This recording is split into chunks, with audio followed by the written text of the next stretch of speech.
Tonight on Nightline, Scientology under attack. A wave of websites, videos, and protests turns a critical eye on the celebrity-studded church. Now this niece of Scientology's worldwide leader, raised in the church, tells Nightline why she left and why she's joined the protests. Growing Up Scientologist, a Nightline special report starting now. From the global resources of ABC News, with Terry Moran in Washington, Martin Bashir and Cynthia McFadden in New York City, this is Nightline, April 24, 2008. Good evening, everyone. I'm Terry Moran. Tonight, Scientology under attack. The Church of Scientology now claims membership in the millions, and it's opening lavish new facilities around the globe. Their expansion is helped, no doubt, by the very high profile of some of the church's members, like Tom Cruise and Kirstie Alley. But it comes in the face of a mounting wave of criticism in online videos and in protests across the country. The woman you're about to meet is part of that wave, yet her criticisms of the church are more surprising, perhaps, given her family tree. Not only was she raised in the church, she's a niece of the church's current leader. This is her story of her life in the Church of Scientology. Lisa Fletcher reports. He's one of the biggest box office draws in history. The face of an impossible missions force agent, fearless Top Gun pilot, coming in, Ice. I'm coming in. and relentless lawyer. I want the truth! But in recent years, Tom Cruise has also become the face of Scientology, with public and unbridled passion for the church. I think it's a privilege to call yourself a Scientologist. A recent video made for a Scientology event that was leaked online piqued people's interest in a belief system that has long been surrounded by controversy. We are the authorities on getting people off drugs. We are the authorities on the mind. He's vocal about the benefits of Scientology and a supporter and close personal friend of its worldwide leader, David Miscavige. Miscavige took over the reins of power when science fiction author and founder L. Ron Hubbard died in 1986. Scientology is about you, yourself, and what you do. Miscavige says Scientology can offer its followers greater ability in all areas of life, rid people of negativity, and make them, quote, clear. You see, all past attempts have been to bring man up to somebody's standard of what's normal. What we're trying to do in Scientology is take somebody from this higher level and move them up to greater ability. According to the church, Scientology is in the midst of tremendous growth. Being a Scientologist is basically being someone who helps. They claim millions of members in more than 100 countries. I am a Scientologist. I am a Scientologist. I'm a Scientologist. I'm a Scientologist. Though critics say those numbers are vastly overstated. Recently, the church finds itself under increasing attack. Anonymous has therefore decided that your organization should be destroyed. In January, a group of online activists known as Anonymous posted this threatening video on the internet. We do not forgive. We do not forget. Expect us. And have since staged a number of anti-Scientology protests across the country. The church has shot back with a video of its own. While claiming they are peaceful, in less than 3 weeks, anonymous members made or encouraged 22 bomb threats and 8 death threats against members and officials of the Church of Scientology. New websites critical of Scientology are popping up all over the internet. And just last week, an interview with actor and former Scientology member Jason Begay was posted on YouTube. Scientology is destructive and a ripoff. Ex-ScientologyKids.com was created by 3 young women who used to be members of the church. I was born in New Hampshire, and my parents joined the church when I was 2. One of the women stands out from the crowd of online critics. That's because on the family tree of Scientology, she's rooted in deep. She is a niece of leader David Miscavige.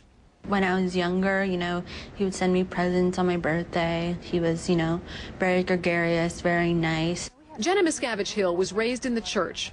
Both her parents were high-ranking members of what's called the Sea Organization, or Sea Org.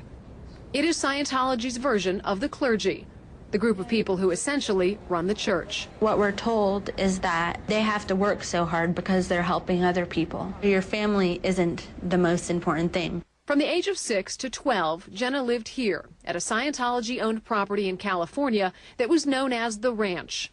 We lived in dormitories, and I would only see my parents once a week. According to Jenna, life as a child was not very childlike. It was like 6:30, wake up, you'd put on your uniform, you'd clean your room, somebody would stand in front, and they would go to each line, and they'd be like, Unit A, report. If you were late, you would get a chit, which would go to your ethics file, which they had one for everyone. One time, a kid got a bucket of ice water dumped on top of his head when he was late, even though it was 6:30 in the morning. She says 7 days a week, children as young as 6 had long days on the ranch.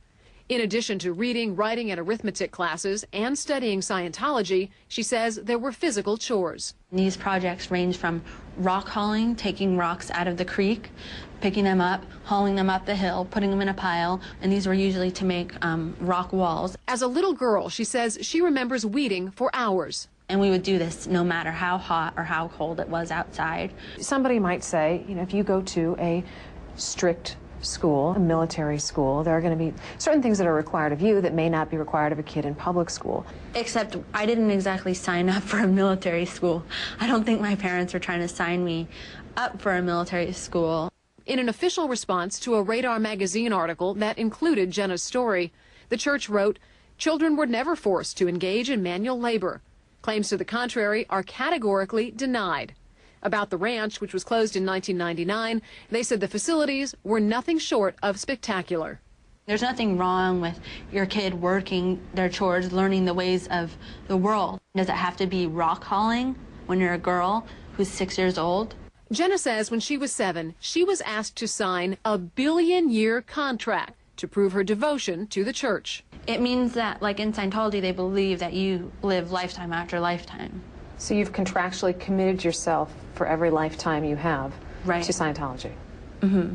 After 6 years at the ranch, at age 12, Jenna left California for a visit to the church's so-called Mecca in Clearwater, Florida. She says church elders asked her to remain there and become a full-fledged member of the Sea Org, while her parents remained in California. I wanted to go back and see them, and I was even about to get on a plane, and I just got pulled into a room and screamed at, telling me that, you know, I'm here to be a Sea Org member. At 12 years old, Jenna says life at Clearwater consisted of long days studying academics and Scientology and hours of administrative tasks and chores. Sometimes, Jenna says, they worked through the night.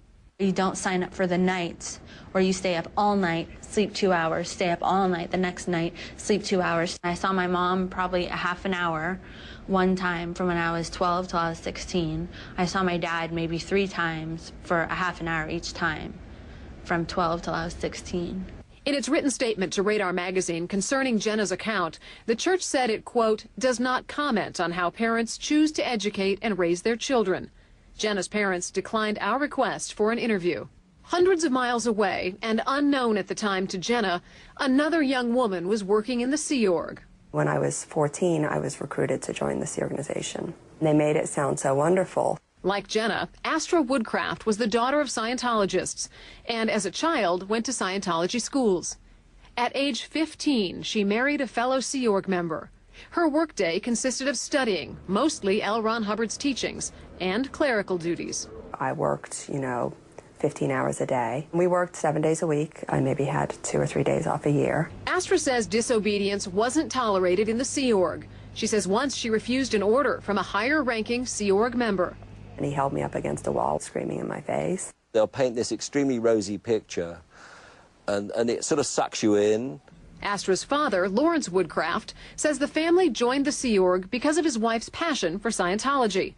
He says they were often assigned to work projects that took them away from their 2 daughters. She would happily go for a year or 2 without seeing them. I'm sure she missed them, but her total priority was Scientology. And when I'd spoken to her about it, she said, well, if I don't further the aims of Scientology, the kids don't have a future anyway. So, it was that level of fanaticism, I think, that drove her. Astra's mother did not return Nightline's calls. Lawrence says he grew disillusioned soon after joining the Sea Org. He says he wanted out, but he says taking his children would not be easy.